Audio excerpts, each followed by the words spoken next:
할렐루야. 아멘. 3부 예배를 통하여 주시는 말씀이 우리 가슴판에 새겨지고 이 말씀대로 살면서 이 말씀대로 이루어지는 그런 복이 있으시기를 주 예수님의 이름으로 축복합니다. 아멘. 자, 히브리서 10장 19절 첫 단어가 그러므로입니다.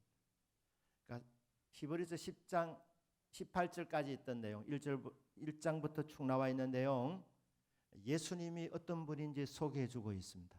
그리고 예수님께서 어떤 일을 하셨는지 말씀해 주고 있습니다.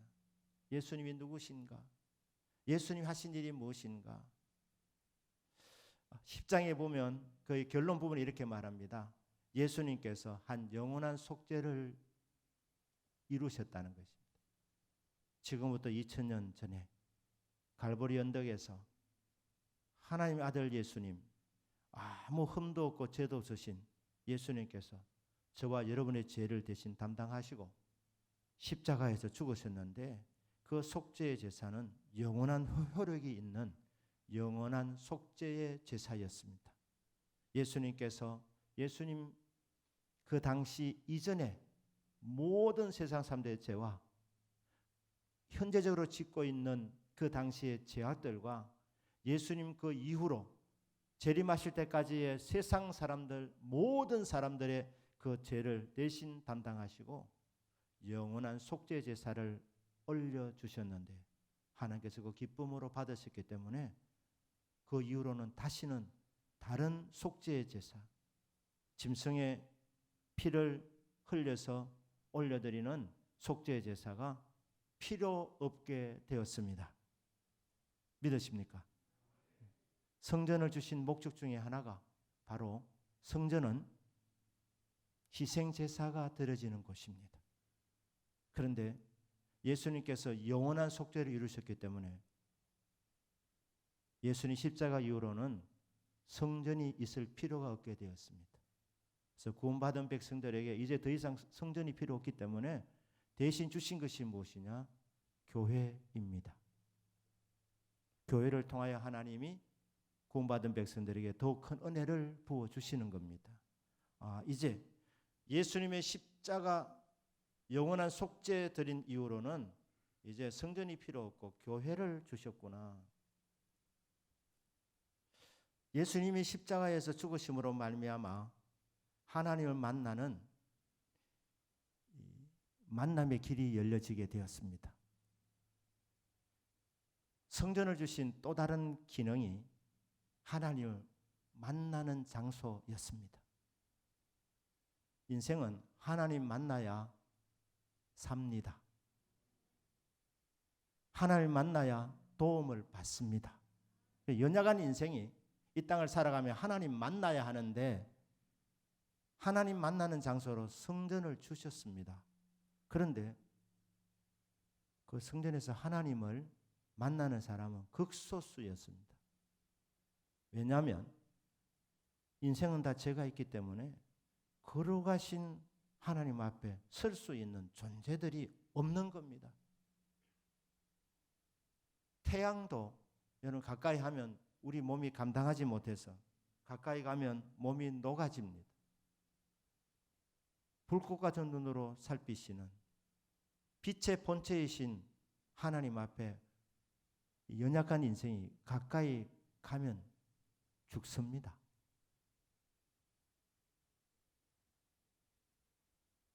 그분 앞에 우리의 모든 죄와 허물이 드러나기 때문에 죄인들은 하나님 앞에 가까이 나가야 사는데 왜 못 나가느냐, 주저하느냐.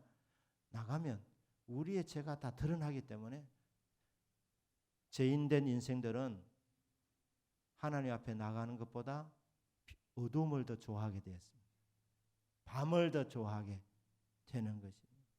그래서 하나님께서 피를 뿌려서 하나님 백성을 만나주는데 다 죄인들이니까 인생을 대표해서 대제사장이 1년에 한 번 만나도록 하시는 겁니다. 하루 종일 만나는 것도 아닙니다. 다 해봐야 1시간 걸리지 않습니다. 그러니까 하나님을 만나는 사람은 이스라엘 백성을 대표해서 대제사장이 1년에 하루를 그것도 1시간도 안 되는 짧은 시간 만나고 돌아오는 것입니다. 다른 사람들은 함부로 들어가면 죽습니다. 그래서 보호하기 위해서 성소와 지성소 사이에 휘장을 쳐놓았습니다. 휘장.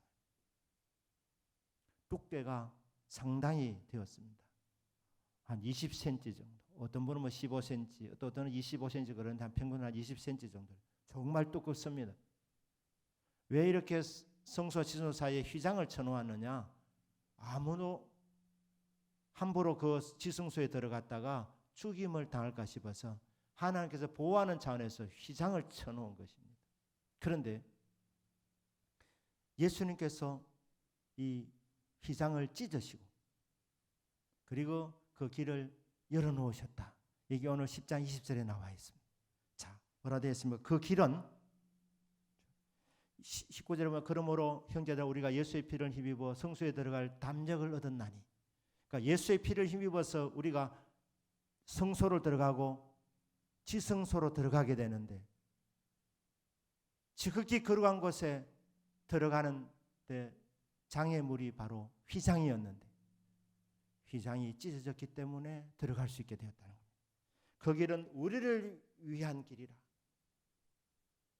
하나님께서 우리를 위해서 열어놓은 길입니다. 그래서 이 길을 걸어가서 하나님 만나야 됩니다. 지성소에서 하나님은 만나야 됩니다. 안 나가면 우리 손해입니다. 왜? 우리 위해서 열어놓은 길이기 때문에. 이 길은 우리를 위한 길이고, 그리고 뭐라고 되어 있습니까? 휘장 가운데로 열어놓으신 길이라. 그리고 이 길은 새로운 길입니다. 이전의 길은 아무나 못 들어갔습니다. 대제사장만 들어갈 수 있었습니다. 아무리 하나님 만나고 싶어도 죄인은 들어가면 죽임을 당하기 때문에 못 들어가는 길, 그게 구약시대의 길이었습니다. 하지만 예수님 십자가 이후에 새로운 길이 열렸습니다. 이제는 누구나 들어갈 수 있게 되었습니다. 새로운 길이고 이 길은 산길이고 살길입니다. 그러니까 이 길을 걸어가면 사는 것입니다. 그리고 이 길은 휘장 가운데서 열어놓은 길인데 휘장은 곧 그의 육체니라. 이 길을 들어갈 수 있도록 예수님께서 자신의 몸을 바쳤다는 것, 자신의 몸이 찢어지게 되었다. 십자가에서 우리 위해서 몸을 찢어지는 그 고통을 감수하셨는데 그렇게 함을 통해서 휘장을 찢었다는 거예요. 보시고 하나님 아버지께서 위에서부터 아래로 찢어주셨는데, 달리 말하면 예수님께서 자신의 몸으로 찢김을 당하셔서 열려진 길이라는 것입니다. 이 열어놓은 길을 따라서 하나님의 은혜인 줄 알고 담대히 나아가는 인생이 복된 인생들입니다. 이제 길이 열려져 있는데 예수님 십자가에서 희생하심을 통해서 우리를 위해서 열어놓은 길이고 새로운 길이고 살 길이고 사는 길인데, 이 길을 외면한다면 그것은 예수님의 십자가 희생을 무시하는 길입니다. 예수님의 십자가를 무시하지 않기를 주 예수님의 이름으로 축복합니다. 지성소도 이제 휘장을 찢어 놓았기 때문에 누구든지 들어갈 수 있게 됐는데, 지금도 이스라엘 성전은, 이스라엘 백성들은 예수님을 구주로 믿지 않기 때문에 하나님 만날 수 없는 거예요.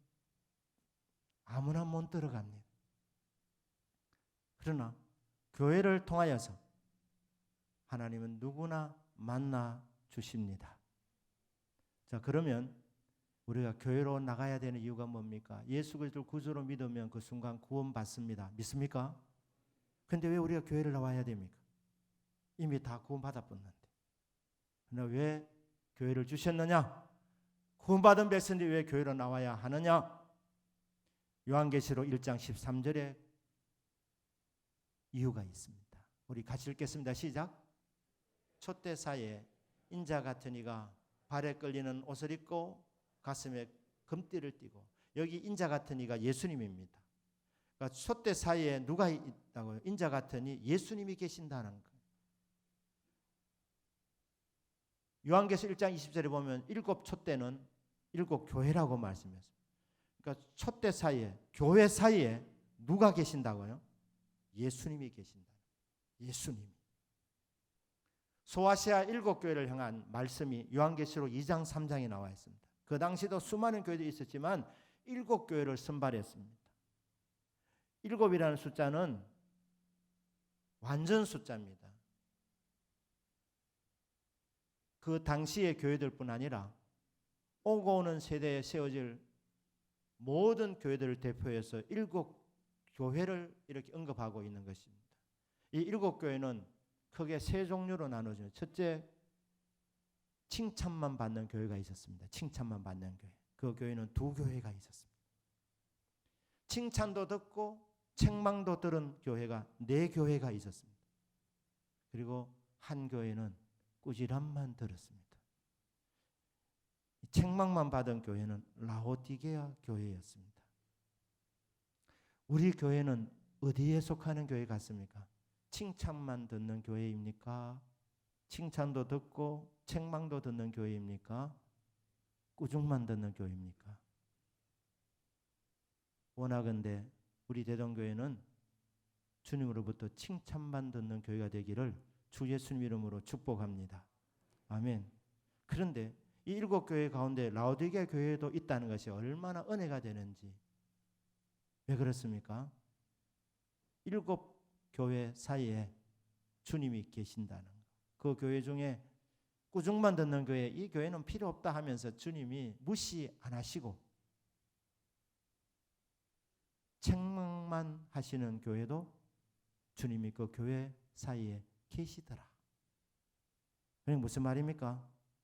이 땅에 세워질 어떤 교회든지 꾸준함만 듣는 교회라도 주님은 그곳에 계신다는 겁니다. 그래서 교회는 주님 만나는 장소입니다. 교회 나와서 주님을 만나야 되는 것입니다. 비대면 예배도 괜찮지만 왜 대면 예배를 드려야 되느냐?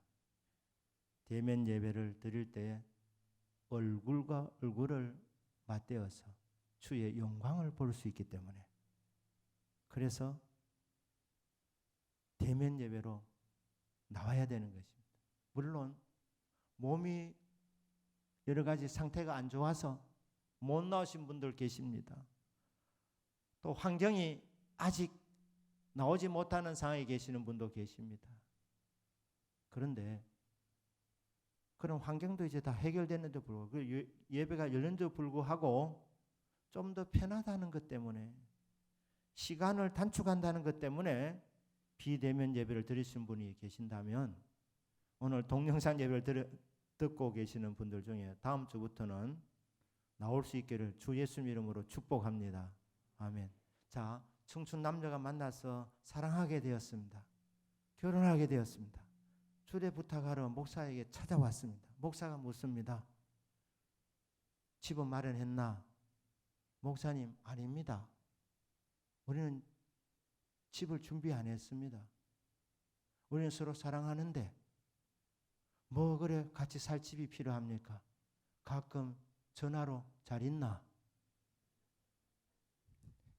비대면으로 그냥 물어보면 안 됩니까? 굳이 꼭 집을 마련해서 비싼데 집을 마련하고 같이 살 필요가 뭐 있습니까?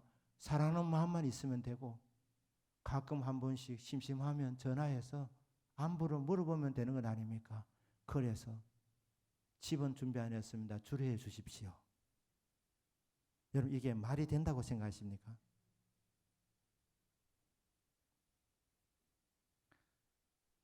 왜 대면 예배로 나와야 되느냐? 우리는 주님의 사랑을 받은 사람들입니다. 그런데 주님께서 사랑을 계속해서 부어주시고자 교회를 주셨으니, 그리고 이곳에 내가 임재한다고 말씀하니 그 주님 만나러 나와야 되는 것입니다. 얼굴을 맞대어 주의 얼굴을 배우는 감격을 주시려고 만남의 장소로 우리 하나님께서 우리에게 주신 구원받은 자녀에게 주시는 공동체가 바로 교회 공동체입니다. 그래서 여러분 이곳에서 예배를 드릴 때마다 주님 얼굴을 뵙는다는 이 기대감을 갖고 사모하는 마음을 갖고 대면 예배의 기쁨으로 참여하는 은혜가 있기를 주 예수님의 이름으로 축복합니다. 아멘. 교회를 주신 또 다른 목적이 있습니다. 마태복음 18장 20절입니다. 우리 같이 읽겠습니다. 시작. 두세 사람이 내 이름으로 모인 곳에는 나도 그들 중에 있느니라. 여기 내 이름 예수의 이름입니다. 나도 예수님입니다. 두세 사람이 내 이름으로 모인 곳에 예수님도 그들 가운데 계신답니다. 교회는 믿는 자들의 모임입니다. 최소 단위가 두세 명입니다. 혼자는 교회가 아닙니다. 구원받은 백성이 혼자 있다?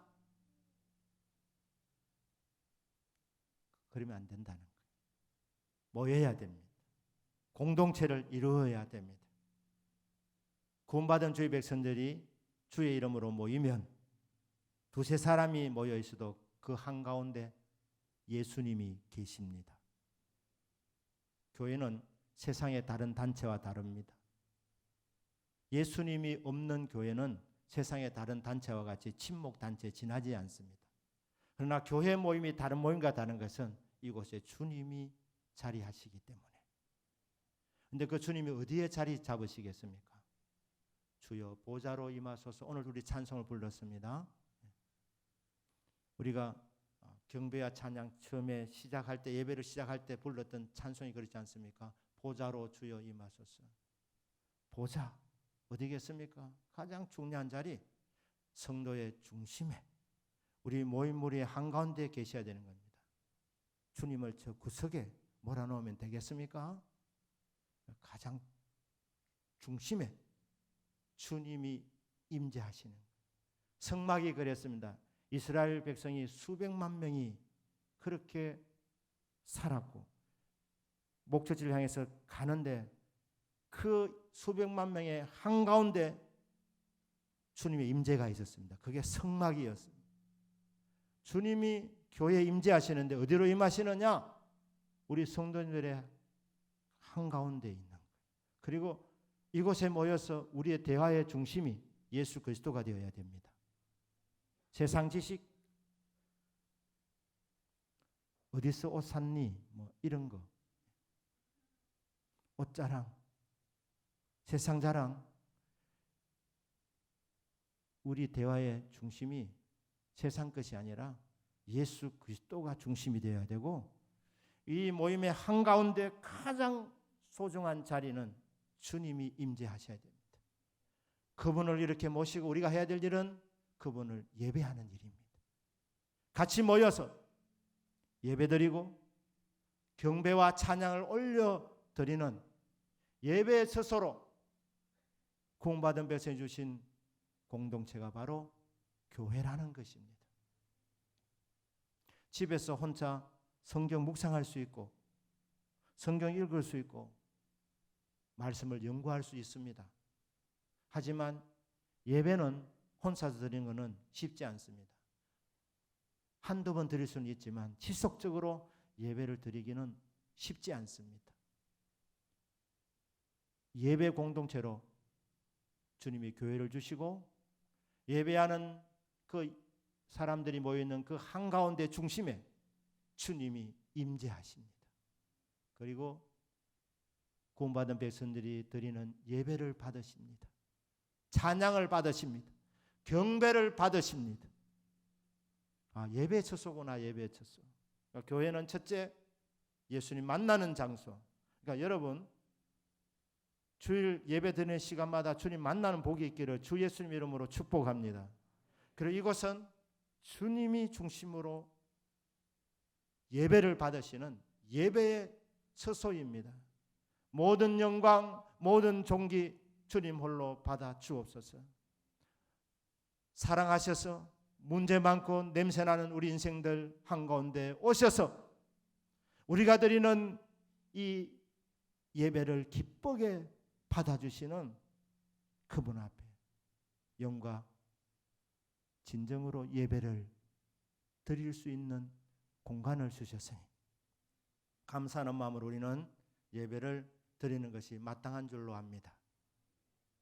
세 번째 교회를 주신 목적 우리가 생각해 보겠습니다. 에베소서 3장 18절입니다. 같이 읽겠습니다. 시작. 너희 모든 성도와 함께 지식에 넘치는 그리스도의 사랑을 알고 교회는 그리스도를 배우는 장소, 예수 그리스도를 알아가는 장소. 그런데 그리스도를 아는 지식이 이 넘치는 겁니다. 아무리 배우고 또 배워도 여전히 무궁무진한 지식이기 때문에 여전히 이 행복한 갈증이 생기는, 목마름이 있는, 주님을 또 알고 싶은 그런 신비한 지식입니다. 그런데 이걸 혼자 공부하는 게 아니라는 거예요. 성도와 함께 알아가라는 겁니다. 서로 배우고 서로 가르치고 서로 나누는 장소. 학교에서도 공부 잘하는 사람, 물론 머리가 탁월해가지고 혼자 공부 잘하는 사람도 간혹 있지만 대부분 공부 잘하는 사람들은 다 그룹이 있습니다. 그룹 스터디를 하는 거예요. 왜냐하면 아무리 공부를 잘해도 내가 보는 또 이게 취향이 있기 때문에 내가 보는 관점이 있는데 같이 공부해야지 이 지식이 더 온전해지는 겁니다. 아, 이 부분을 저렇게도 볼 수 있구나. 그래서 공부 잘하는 사람들은 공부 잘하는 사람끼리 이렇게 모여서 같이 공부하면서 더 상승작용을 일으키는 겁니다. 저와 여러분은 예수 그리스도를 구주로 믿는 순간 예수님을 체험한 사람들입니다. 주님을 알게 된 겁니다. 그런데 거기서 끝나는 것이 아니라 왜 교회로 모여야 되느냐? 이곳에서 성도와 함께 그리스도를 알아가는 거예요. 같이 배우는 겁니다. 그럼을 통해서 지식이 넘치는 그리스도의 사랑을 체험하는 것. 그 장소가 바로 교회입니다. 네 번째 교회를 주신 목적 이사야 56장 7절 우리 같이 읽겠습니다. 시작. 내가 그들을 나의 성산으로 인도하여 기도하는 내 집에서 그들을 기쁘게 할 것이며 그들의 번제와 희생을 나의 제단에서 기꺼이 받게 되리니 이는 내 집은 만민이 기도하는 집이라 일컬음이 될 것임이라. 원래 하나님이 성전을 주신 목적 중에 하나가 만민이 기도하는 집입니다. 살다 보면 어려움이 옵니다. 문제가 생깁니다. 그때 와서 기도해서 응답받도록 만민이 기도하는 집으로 주셨는데 구약 시대 이스라엘 백성들 성전은 이 효능을 제대로 발휘하지 못했습니다. 말씀드린 대로 1년에 한 차례 대제사장만이 지성소에 들어갈 수 있었습니다. 물론 성소 안에 향단이 있어 거기서 기도할 수 있는데 누가 기도할 수 있느냐? 아무나 기도 못했습니다. 성전에서 일하는 레위인들, 레위 지파의 제사장들이 성소에서 봉사할 수 있습니다. 그러니까 향단에서 기도하는 사람은 제사장들이었어요. 제사장. 평민들은 못 들어갔습니다. 만민이 기도하는 집이라고 이렇게 타이틀은 돼 있는데 실제로 내막을 들여다보니까 지성소에는 1년에 딱 하루 대제사장만 들어갈 수 있었고 성소는 향단에서 기도를 하는 사람은 누구냐? 제사장들만 기도할 수 있었습니다. 일반 백성은 성소 안으로 못 들어갑니다. 바깥에 올 수 있었는데 여성은 남성보다 더 불리했습니다. 이방인은 거의 들어가기가 불가능했습니다. 만민이 기도하는 집이라 문제없는 사람인데 만민이 와서 기도해서 응답받는 응답의 장소, 기도의 장소로 성전을 주셨는데 구약시대는 이게 제대로 기능을 발휘하지를 못했습니다. 그래서 예수님 십자가 이후에 우리에게 주신 것이 교회입니다. 교회는 만민이 기도하는 집입니다. 중직자들만 기도할 수 있는 것이 아니라 성도면 누구나 기도할 수 있습니다. 남자만 기도할 수 있는 것이 아니라 여자도 기도할 수 있고 남녀노소 빈부귀천 가리지 않고 누구든지 와서 기도할 수 있는 기도의 집이 바로 교회입니다. 우리나라 사람들뿐 아니고 다른 나라 사람들도 와서 기도할 수 있습니다. 예배드릴 수 있습니다. 단지 문화의 차이 때문에, 언어의 문제 때문에 안 올 뿐이지 누구에나 다 열려져 있는 곳이 교회입니다. 만민이 기도하는 집이다. 만민이 기도하는 집에서 여러분 기도하셔서 늘 응답받는 삶이 되기를 주 예수님 이름으로 축복합니다. 이렇게 열어주셨으니 예수님 만나는 장소로, 예배하는 장소로, 기도하는 장소로, 주님을 알아가는 장소로 교회를 주셨으니 담대하게 나오라고 말씀합니다. 그리고 이어서 24절 25절에 교회의 기능이 또 나와 있습니다. 서로 돌아보아 사랑과 선행을 격려하며 모의를 피하는 어떤 사람들의 습관과 같이 하지 말고 오직 건하여 그날이 가까움을 볼수록 더 그리하자.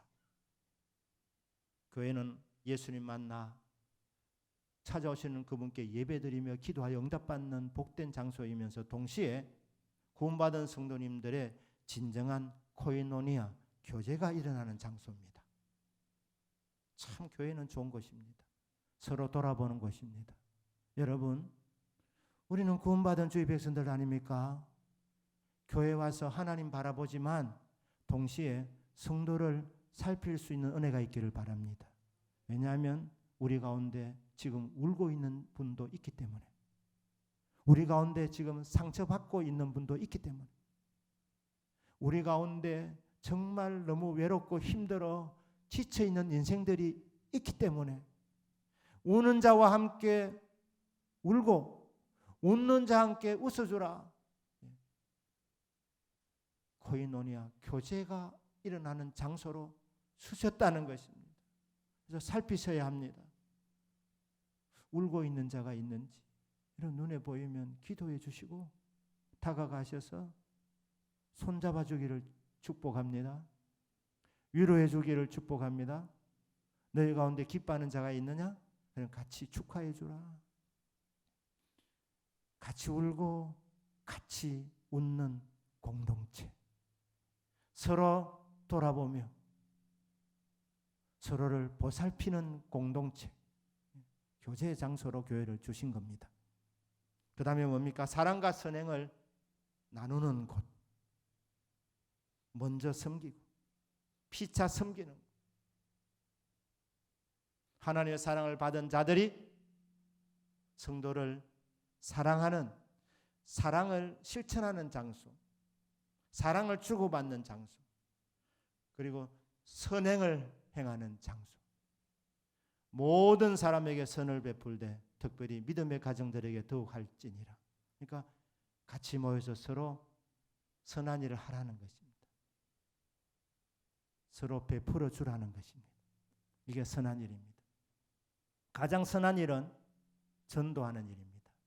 영혼 구원하는 일입니다. 내가 못해도 집사님 전도 잘하는 분이 있으면 격려해 주기를 바랍니다. 칭찬해 주기를 바랍니다.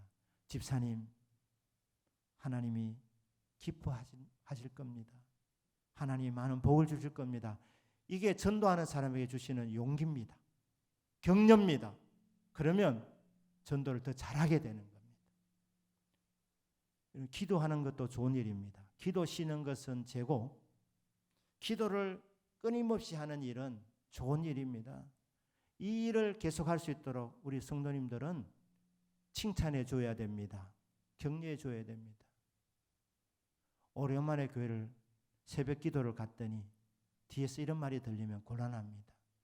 콧대세인데 이제 다급한 일이 생겼나 보구나. 여러분, 그런 말 들으면 시험 들고 교회 새벽 기도 안 나옵니다. 그러니까 여러분, 다급한 문제에 있어서 새벽 기도 나왔겠지만 여러분이 어떻게 말씀해야 되느냐 하면, 집사님 주일날 보는 것 참 좋은데 새벽 기도 보니까 더 좋습니다. 이게 격려하는 일입니다. 성도가 기도하는 일, 이 좋은 일인데 왜? 기도하면 주님이 그 기도가 쌓일 때 반드시 응답을 주기 때문에 이 일을 계속하도록 도와줘야 되는데 찬물 끼얹으면 안 되지 않습니까? 성도님들, 자나깨나 입 조심하기를 주 예수님 이름으로 축복합니다. 격려해야 돼요. 격려. 선한 일을 잘할 수 있도록, 전도 잘할 수 있도록, 잘 베풀도록. 집사님 고맙습니다, 저도 사랑합니다, 이렇게 해야 돼요.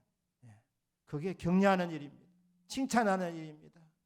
기도 많이 할 수 있도록, 전도 많이 할 수 있도록, 선한 일을 많이 할 수 있도록 계속 격려함을 통해서 교회 공동체 전체가 선한 일을 많이 할 수 있는 공동체가 되도록, 사랑을 주고받는 공동체가 되도록, 서로 돌보는 가운데서 천국이 이렇겠구나 이렇게 느낄 수 있는 복된 공동체로 만들어 갈 수 있도록 하나님 우리에게 주신 귀한 선물이 교회라는 공동체입니다. 사랑과 선행을 격려하는 중에 심은 대로 거두는데 많은 사랑과 또 많은 좋은 일들이 성도님의 삶 가운데 충만히 나타나기를 주 예수님의 이름으로 축복합니다. 아멘. 그리고 이제 마지막 결론 부분이 25절에 모이기를 피하는 어떤 삶과 같이 하지 말고 오직 그날이 가까운 볼수록 더욱 그리하자. 말세의 징조 중에 하나가 뭐냐 하면 잘 안 모인다는 겁니다. 이번 팬데믹을 보면서 느끼는 게 뭐냐면 이게 말세의 징조 중에 하나라는 겁니다. 이 팬데믹이 이렇게 되면서 성도님들이 이 비대면 예배에 익숙해졌습니다. 그래서 잘 안 나오는 겁니다. 그런데 이게 좋지 못한 습관이 되는 겁니다. 그러니까 말세가 되면 사람들이 지식이 이렇게 발전되기 때문에 편리한 것이 많이 생깁니다. 여러분 만약에 동영상 이런 게 없었다면 여러분 교회에 더 많이 출석을 했을 것입니다. 어떻게든 목숨 걸고 나왔지 않겠습니까? 그런데 인간의 지혜와 지식이 발달되어 가지고 이게 이제 동영상 예배를 드릴 수 있는 이런 시대가 이 말세가 되었으니까 많은 사람의 지식이 발전하고 왕래가 이렇게 분분해지게 되는 이런 시대 속에서 사람들이 무엇을 선택하느냐? 편한 것을 선택해야 되는 것. 그래서 이제 비대면 예배에 익숙해지게 되는 것. 사정이 있어서 처음에는 안 나오다가 이제 다 열린데 불구하고 왜 안 나오느냐? 아직도 풀리지 않는 문제가 있어서 못 나오신 분도 있지만 비대면 예배가 더 편하기 때문에 시간도 더 단축되기 때문에 비대면 예배를 드린다. 이게 뭐냐? 이게 바로 나쁜 습관이라는 겁니다. 모의를 피하는 어떤 삶의 습관 같이 하지 마라. 주님 오실 때가 가까울수록 이런 풍조가 점점 더 심해질 것인데 그런 풍조를 따라가지 말고 돌이키라는 것입니다. 그래서 모이기를 힘쓰라는 것입니다. 힘써야 모일 수 있습니다. 그럼 모이면 어떻게 되느냐? 은혜 받습니다. 주님 만납니다. 응답 받습니다. 행복해집니다. 이것을 하시려고 말씀을 주시는 겁니다. 주님 오실 때가 가까워질수록 사람들은 점점 더 안 모이려고 하게 될 것이다. 그 풍조를 따르지 말고 시대를 거슬러서 모이기에 힘을 쓰라. 이 코로나 이후에 일어난 일이라서 그런지 저희 교회 주일 예배뿐 아니라 새벽 기도회, 금요 기도회, 화요 중보 기도회, 수요 예배 출석률이 많이 떨어졌습니다. 중직자들도 많이 참석하지 않는 상황입니다. 모이기에 힘쓰기를 주님 이름으로 축복합니다. 모든 예배에 다 참석해야 됩니다. 이렇게 말하고 싶지만 그러면 또 산만해지니까 주일 예배부터 대면 예배 드릴 수 있기를 축복합니다. 주일 성수부터 집에서 성수하지 말고 얼굴과 얼굴을 대하여 예배 드릴 수 있는 예배당에 나와서 이곳에서 모이기에 힘쓰는 가운데 은혜 받고 응답 받고 복을 받을 수 있도록 여러분 힘쓰기를 바랍니다. 오늘 영상 예배를 드리시는 분들, 여러분들 정죄하려고 하는 것이 아니고